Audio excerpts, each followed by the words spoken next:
Tinggal di sebuah tempat yang aman, nyaman, dan damai adalah idaman semua orang. Namun, tak semua orang beruntung. Beberapa di antara mereka harus berada di tengah-tengah konflik bersenjata, udara yang tercemar, atau tempat yang seringkali dilanda bencana alam. Tak heran kota-kota tersebut dicap sebagai salah satu kota paling mematikan di dunia. Pemirsa, kota mana sajakah itu? Simak dalam On The Spot Versus kali ini.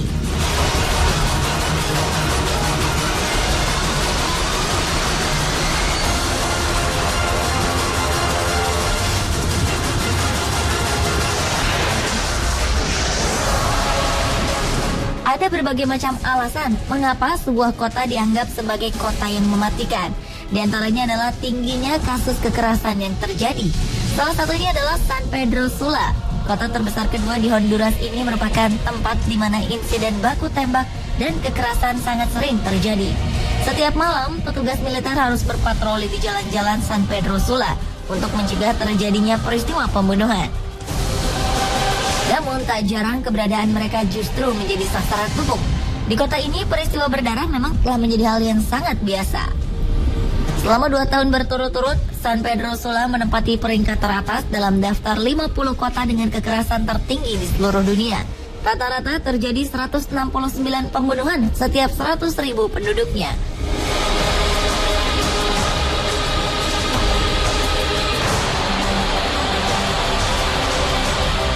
Warga Honduras terancam menjadi korban pembunuhan 15 kali lebih besar daripada warga lain di seluruh dunia.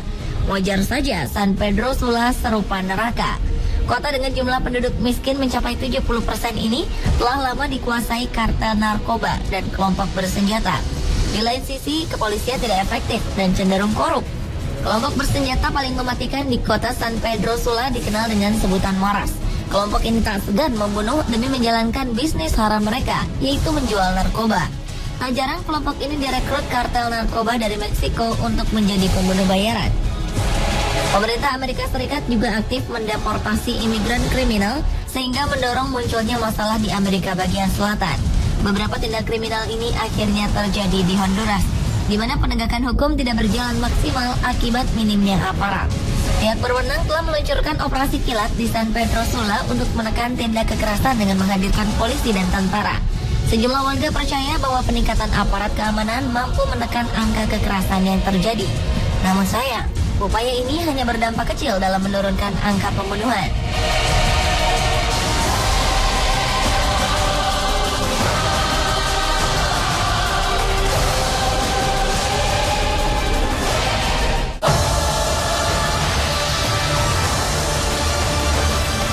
Satu lagi kota yang dianggap berbahaya karena banyaknya kasus kekerasan dan pembunuhan. Inilah Acapulco. Berbeda dengan San Pedro Sula yang penduduknya rata-rata miskin, kota yang terletak di Meksiko ini awalnya menjadi salah satu tempat favorit turis untuk menghabiskan masa liburan. Kota ini dikenal sebagai salah satu resort pantai tertua dan paling terkenal di Meksiko. Namun, Acapulco kini kian jarang dikunjungi oleh wisatawan. Senada dengan yang terjadi di kota San Pedro Sula, masalah obat-obatan terlarang menjadi inti permasalahannya. Para wisatawan yang takut pun menghindar untuk berkunjung ke Acapulco. Seringkali wisatawan yang datang ke pantai dikejutkan dengan penemuan mayat di sepanjang pantai. Bahkan beberapa waktu lalu, polisi menemukan 15 mayat terkait dengan perang antar geng narkoba. Menurut catatan, lebih dari 30.000 orang tewas dalam kekerasan narkoba di Meksiko sejak Presiden Felipe Calderón meluncurkan tindakan keras terhadap kartel-kartel narkoba pada Desember 2006. Tahun 2013 lalu saja 12.000 pembunuhan terjadi terkait perang narkoba. Wisatawan pun tak luput dari serangan geng-geng narkoba ini.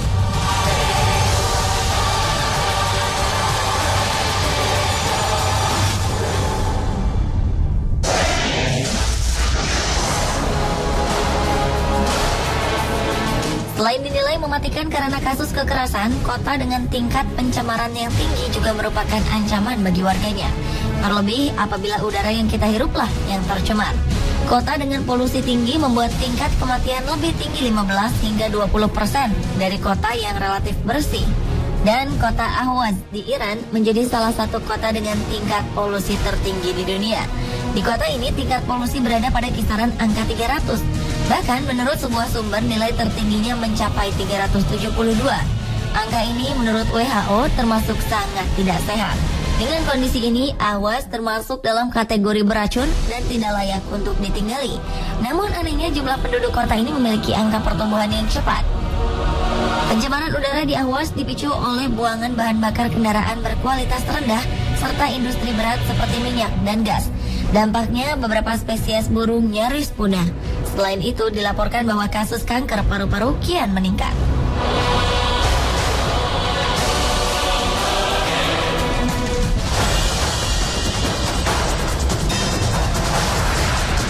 Serupa dengan yang terjadi di Awas Iran, Ulaanbaatar juga menjadi kota dengan tingkat pencemaran udara yang sangat tinggi. Tak heran banyak warganya yang mengalami sesak napas. Polusi udara di salah satu kota di Mongolia ini disebabkan oleh pembakaran batu bara, kayu, dan bahan-bahan lain untuk keperluan pemanasan, memasak, dan pembangkit listrik. Pembangkit listrik batu bara menghasilkan asap ke langit kota yang terletak di sebuah lembah yang dikelilingi pegunungan sehingga menjebak dan menahan polusi. Di Ulaanbaatar banyak dihuni mantan penggembala dan petani yang tinggal di tenda-tenda atau gubuk-gubuk kayu. Hanya sedikit di antara mereka yang memiliki listrik. Maka mereka mengandalkan pembakaran batu bara, kayu, dan kotoran kering untuk memasak dan menjaga makanan tetap hangat. Asap pembakaran itu berkumpul dengan emisi kendaraan, menciptakan selimut kabut asap tebal yang menutupi kota hampir sepanjang tahun.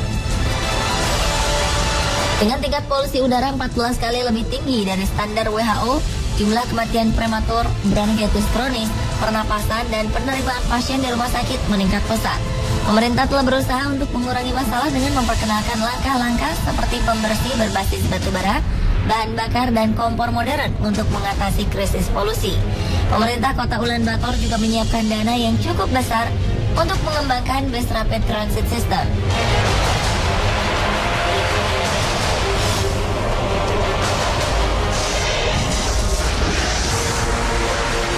Bencana alam juga menjadi salah satu penyebab mengapa sebuah kota dianggap sebagai kota mematikan.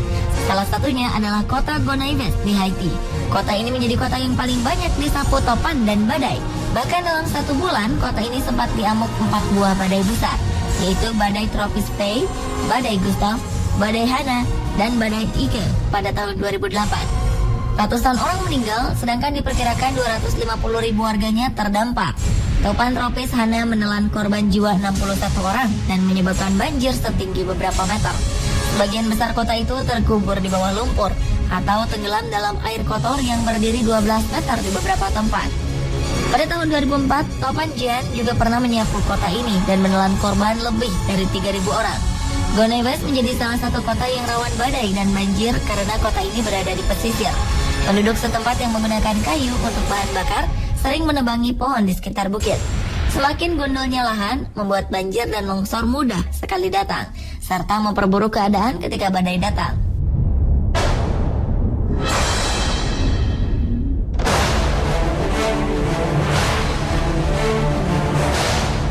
Lain dengan Gonaives yang sering kali disapu topan dan badai, Teheran merupakan salah satu kota yang dianggap mematikan. Bencana alam seperti gempa menjadi ancaman yang utama di ibu kota Iran ini. Kota yang dekat dengan jajaran pegunungan Anatolia bagian utara ini menjadi ancaman paling berbahaya di dunia. Apabila terjadi gempa, maka 13,6 juta penduduk Teheran akan menjadi korban. Gempa besar yang terjadi di Teheran pada tahun 1830 silam bahkan membuat kota ini menjadi kota mati. Bahkan, ancaman gempa besar sempat membuat pemerintah Iran memikirkan kemungkinan untuk memindahkan ibu kota. Hal ini dilakukan untuk melindungi warga Teheran dari dampak gempa yang diprediksi akan segera melanda Teheran. Teheran termasuk kota yang beresiko tinggi terkena bencana gempa bumi karena berada di titik benturan antara lempeng Eurasia dan Anatolia. Menurut data statistik, Teheran mengalami gempa ringan hingga 3 skala Richter setiap hari.